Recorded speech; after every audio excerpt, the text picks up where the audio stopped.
In 1825, a paper arrived at my desk in Göttingen. I was 48 years old. I had published work that had changed mathematics 3 times over. I received unsolicited papers from ambitious young men across Europe, most of them wrong, most of them a waste of my time. I set it aside. My name is Carl Friedrich Gauss.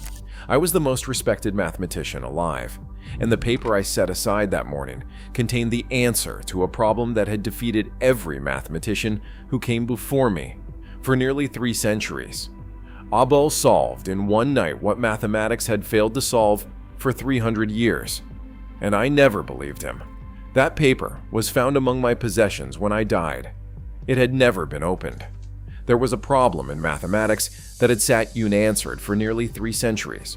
Not because the finest minds had not tried, because every one of them had failed, and no one could agree whether a solution was even possible at all. Niels Abel was born in 1802 on a small island off the coast of Norway, the son of a Lutheran pastor. Norway was not a mathematical nation. There were no great universities, no tradition of research, no colleagues who could challenge him. What Abel had, he had almost entirely from books he read alone in a cold rectory at the edge of the world, in a country that had been poor for as long as anyone could remember. His family was poorer than most. His father was a man of some ambition and very little judgment. He entered politics, made enemies, and destroyed his career in a single incident that became the talk of the country.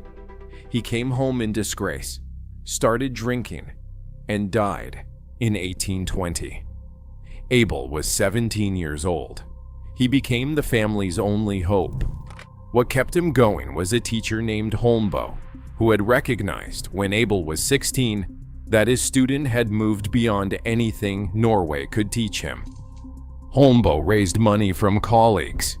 He argued on Abel's behalf. He gave him books and time and the conviction that what he was doing was real. By the time Abel arrived at the university in Christiania, he was already the most capable mathematician in Norway. There was no one left to teach him anything. He turned to the locked door. In 1821, he thought he had solved it and found the answer that had defeated 3 centuries of effort. He submitted the work to a Danish mathematician for review. The reviewer asked him to check his calculations with a specific example. In the process of checking, Abel found the error himself. He had not found the answer. He had proved something more unsettling. There was no answer. He had done in a single sitting what 3 centuries of effort had failed to produce. The problem was not just harder than everything that came before it. It was fundamentally different in kind. The impossibility was not a gap in human knowledge. It was a feature of the universe. He compressed that proof into 6 pages to save money on printing costs.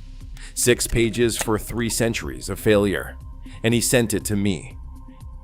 Abel solved in one night what mathematics had failed to solve for nearly 3 centuries. And I never believed him. I do not know exactly why I set it aside. The most honest explanation is this. I had been receiving papers about this problem for years. Young men who believed they had cracked it, most of them wrong, some of them embarrassingly wrong. I had grown tired of reading them. The paper arrived at a time when I was absorbed in other work, and I saw the subject and I set it aside. It was found among my papers after my death, unopened. He waited for a response that never came. In 1825, Abel left Norway on a government scholarship to visit the great mathematicians of Europe. His plan was to travel to Göttingen and meet me in person. He traveled with friends who were heading to Berlin and changed his route. He had heard somehow that I was not pleased with his work. He decided it was not worth the trip. He never visited Göttingen. We never met. In Berlin, he met a man named August Crelle, a civil engineer who had spent his life dreaming about mathematics without ever having had the resources to study it properly. He had been planning to launch a journal for years. He lacked only the confidence to begin. Abel gave him that confidence. The two men became close friends within weeks. Abel wrote to Holmboe about Crelle. "You cannot imagine what an excellent man he is, thoughtful, and yet not horribly polite like so many people. Quite honest. I am with him on as good terms as I am with you." In 1826, the first issue of CrelleSJournal appeared. It contained 7 papers by Abel. 7. In a single issue, each one opening a new door. An unknown Norwegian had walked into Berlin with a proof no one had read. He left with a journal built around his work and a friend who would spend the next 3 years trying to secure him a future. Perhaps you know what it feels like to produce your best work and have almost no one notice, to send it into the world and wait in silence. Abel waited in that silence for his entire short life. From Berlin, Abel traveled to Paris, which was then the center of European mathematics.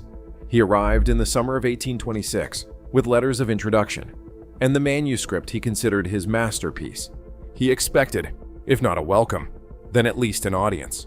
What he found was indifference. The great mathematicians of Paris were civil in the way that busy men are civil to strangers.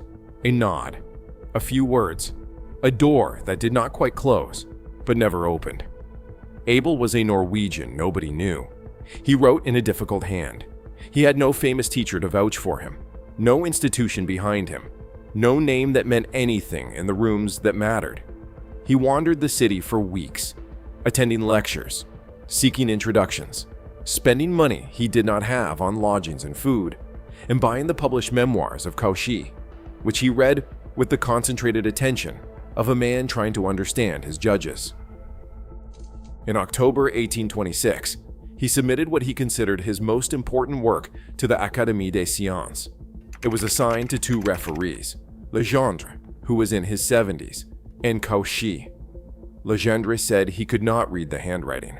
He left everything to Cauchy.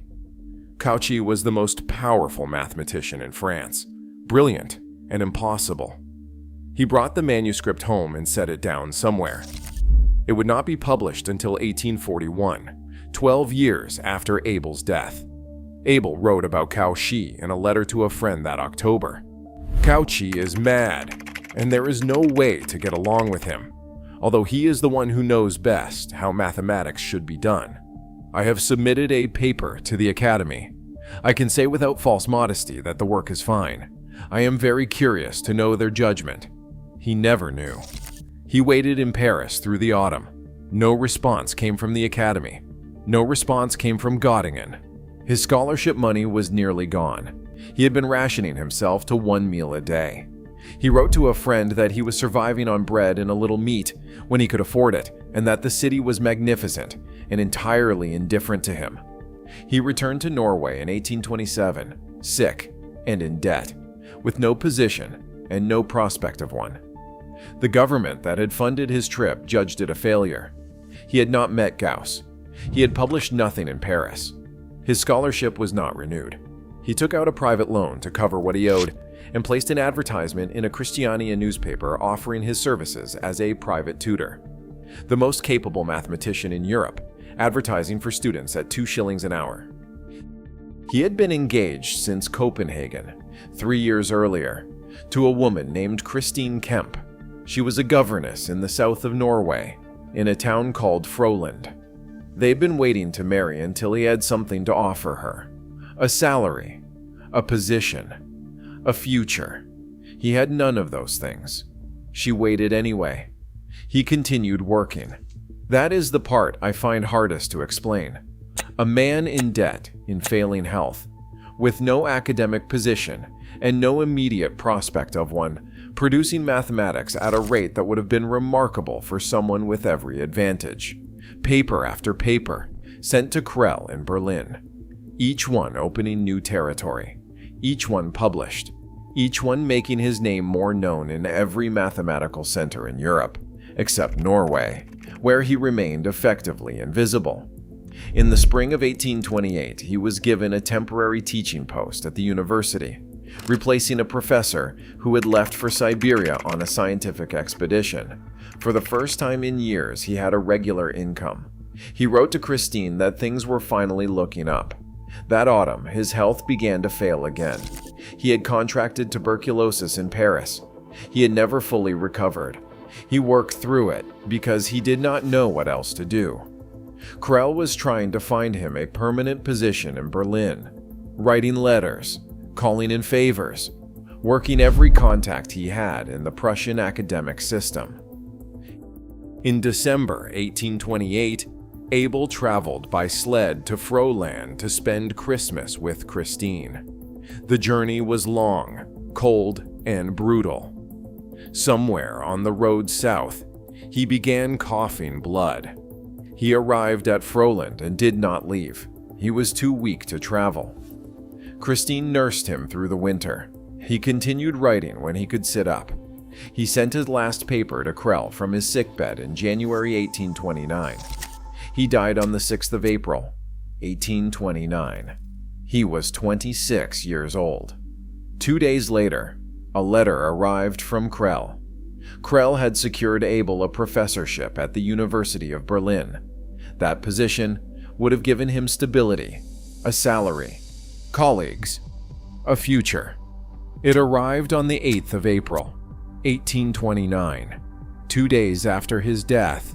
He never knew the letter was coming. I learned of his death that same year. I sat with that for a long time. The paper I had set aside without opening had contained a complete proof, the first complete proof of one of the oldest unsolved problems in mathematics. A young man had crossed Europe on a government scholarship that barely covered his costs to show it to the people who mattered. He had shown it to Crelle, who built him a journal. He had shown it to Cauchy, who lost it. He had tried to show it to me. I had the paper in my hands. I had made a judgment about what it was likely to contain based on who had sent it and from where. I was wrong. Charles Hermite, one of the finest mathematicians of the generation after Abel, said later that Abel had left enough work to keep mathematicians busy for 500 years. He did that work in 6 or 7 years of adult life. He did it while his family depended on him, while he was teaching students for small fees to pay his debts, while he was waiting for a response from me that never came, while he was coughing in a cold house in the south of Norway, 26 years old, with a letter on its way that would arrive 2 days too late. If you have ever set something aside because of where it came from, if you have ever decided before reading that the person sending it was probably not worth your time, then you already understand what I did. I was the most respected mathematician in Europe, and I used that position to ignore a young man from Norway who had done something none of us had managed to do. I understood, when I finally read his work, that the mathematics was there all along, real and exact. The locked door had a key. He had made it himself, in a country with no one to teach him, out of books he had read alone in a cold rectory at the edge of the world, and he had sent it to me. In 1825, a paper arrived at my desk in Göttingen. I was the most respected mathematician in Europe, and the man who sent it had solved in a few pages what 3 centuries of mathematics had failed to solve. It was found in my study after my death. It had never been opened. I set it aside.